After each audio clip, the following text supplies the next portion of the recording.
નમસ્તે વિદ્યાર્થી મિત્રો, આર એજ્યુકેશનમાં તમારું હાર્દિક સ્વાગત છે। આ વિડીયોમાં આપણે ધોરણ 6 વિષય હિન્દીની પ્રથમ પરીક્ષા જે ઓક્ટોબર 2022માં યોજાવાની છે તે અંતર્ગત આપણે અહીં હિન્દીના પેપરનું સંપૂર્ણ સોલ્યુશન જોવાના છીએ। સમય રહેશે 3 કલાક અને પેપરના ગુણ હશે 80। प्रश्न 1, सही विकल्प चुनकर प्रश्नों के उत्तर लिखिए। જેમાં તમે જોઈ શકો છો કુલ 3 પ્રશ્નો છે। फूलों से हमें क्या सीख मिलती है, एक जगत ऐसा एक लोग ऐसा कवि ने क्यों कहा है, और तीसरा प्रकृति के तत्व कौन कौन से है। तो पहला प्रश्न, फूलों से हमें क्या सीख मिलती है। फूल हमेशा खुश रहते हैं, आंधी और वर्षा को वे हंसते हंसते सहन कर लेते हैं। उनमें उनसे हमें यह सीख मिलती है कि हम प्रत्येक स्थिति में खुश रहे, कठिन से कठिन परिस्थितियों को हम हंसते हंसते सहन कर ले। दूसरा, यह संसार एक मानव लोक है, एक ही चंद्रमा सारे संसार में अपनी चांदनी फैलाता है, एक ही सूर्य सारे संसार को प्रकाशित करता है। दुनिया के सभी लोग एक ही धरती पर और एक ही आसमान के नीचे रहते हैं। इस प्रकार प्रकृति के तत्व हम सबके लिए एक है, इसलिए कवि ने एक जगत एक लोक कहा है। प्रकृति के तत्व 5 है, अग्नि, जल, पृथ्वी, वायु और आकाश।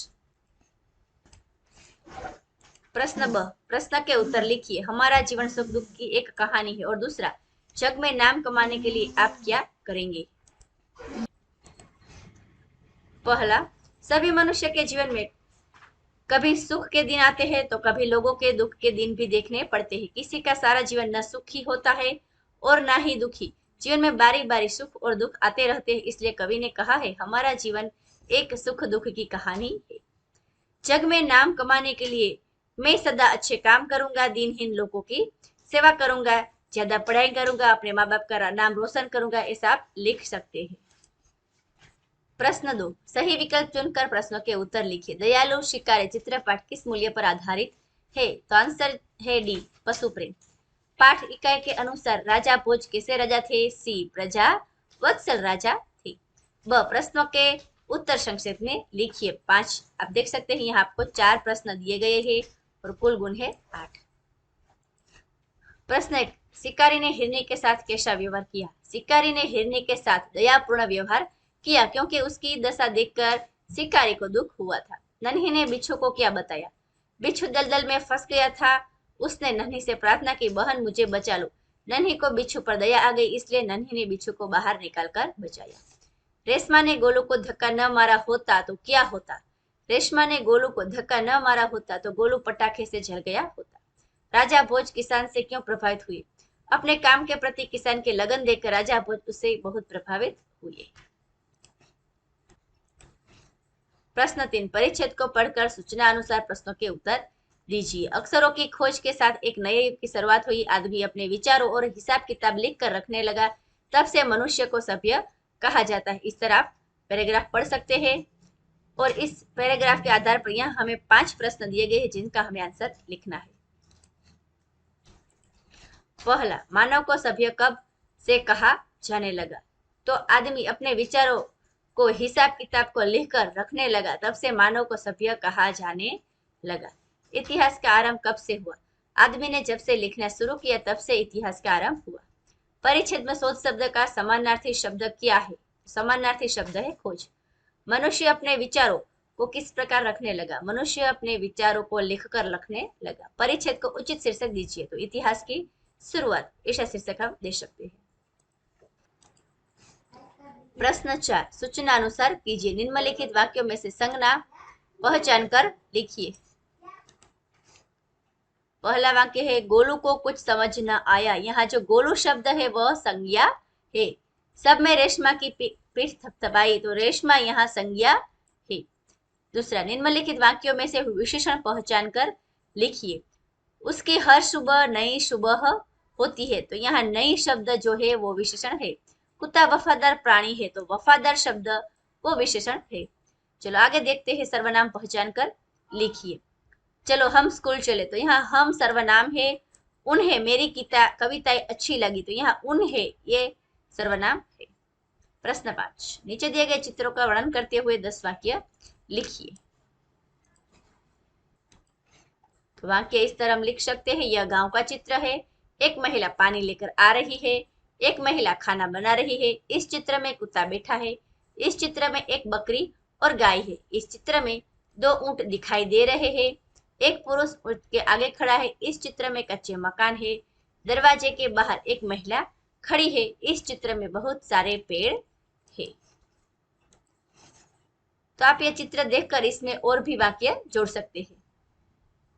प्रश्न 6, गुजरात गुजराती में अनुवाद कीजिए। राजा भोज ने रथ को रोका, किसान के पास जाकर कहा, भले आदमी तुम ये क्या अत्याचार कर रही हो। इस तरह से अनुवाद ये जो है आप पढ़ सकते हैं और इसका हमें गुजराती में अनुवाद करना है।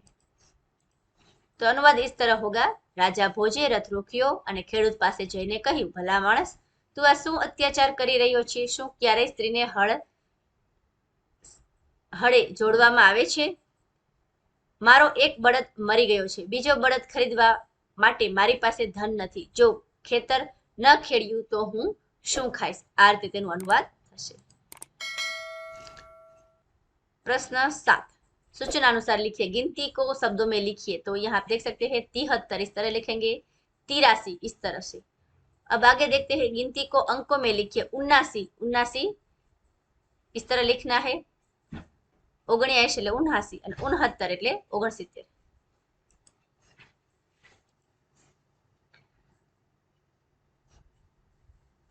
प्रश्न 8, दिए गए वाक्यों में से उचित विराम चिन्ह लगाकर वाक्य फिर से लिखिए। छी, कितना गंदा पानी है। उद्गार चिन्ह।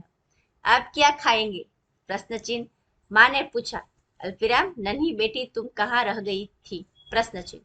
सबका जीवन भी बन जाए मधुबन का भावार्थ किया है। प्रश्न चिन्ह। न्याय इकाई का साहित्य प्रकार एकाकी है। तो पूर्ण विराम आ रीते थशे। 9, रेखांकित शब्द का वचन परिवर्तन करके वाक्य फिर से लिखिए। लड़की पढ़ती है तो एनु वचन परिवर्तन थशे लड़कियां पढ़ती है। एक वचन हो एनु बहुवचन करीशुं ने बहुवचन नु एक वचन। हम खेलते हैं, मैं खेलता हूँ। यह गमला है, ये गमले है। उसने केला खाया, उसने केले खाए। मैं पुस्तक पढ़ता हूँ तो हम पुस्तक के पढ़ते हैं। आ रीते आंसर थशे। सूचना अनुसार लिखिए। प्रश्न 11, प्रश्न 10, मुहावरे का अर्थ देकर उसका वाक्य में प्रयोग कीजिए। पहला, हाथ बंटाना तो सहायता करना। अगर तुम इस काम में मेरा हाथ बटा दोगे तो मेरा काम जल्दी हो जाएगा। आंखों का तारा होना, अति प्रिय होना। आज्ञाकारी बच्चा माँ बाप की आंखों का तारा होता है। 11, समानार्थी अर्थ देकर वाक्य में प्रयोग करना है। दैनिक यानी कि प्रतिदिन। मेरा दैनिक कार्य पढ़ाई करना है। विरोधार्थी शब्द का अर्थ देकर वाक्य में प्रयोग कीजिए। बहुत विरोधी है कम। मेरे पास बहुत किताबें है। प्रश्न 12, किसी एक विषय पर निबंध लिखिए। प्रकृति का महत्व, किसान की आत्मकथा और मेरा प्रिय त्योहार। तीनों में से कोई एक निबंध लिखना है और यहाँ अंक है 8। तो यहाँ हमने मेरा प्रिय त्योहार का सॉल्यूशन दिया है। होली मेरा सबसे प्रिय त्योहार है। इस दिन घर में उमंग एवं प्रसन्नता छाई रहती है। बाजारों में कई दिनों पूर्व ही चहल पहल देखी जा सकती है। मैं होली के अवसर पर माता पिता के साथ खरीदारी करने जाता हूँ। नए वस्त्र, रंग, पिचकारी आदि की खरीदारी करता हूँ।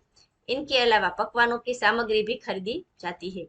होली के दिन बहुत धूमधाम रहती है। मैं अपने मित्र तथा हम उम्र लोगों पर रंग डालता हूँ। मित्र भी मेरे साथ होली खेलते हैं। पिताजी तथा बुजुर्ग माथे पर गुलाल लगाकर मुझे आशीर्वाद देते हैं। तो आप आगे का निबंध पढ़ सकते हैं। तो विद्यार्थी मित्रों, आ हतुं ધોરણ 6 વિષય હિન્દીના પ્રથમ પરીક્ષાના પ્રેક્ટિસ પેપરનું સંપૂર્ણ સોલ્યુશન। અન્ય પેપરોની પ્લેલિસ્ટ તમને ડિસ્ક્રિપ્શન બોક્સમાં આપેલી છે।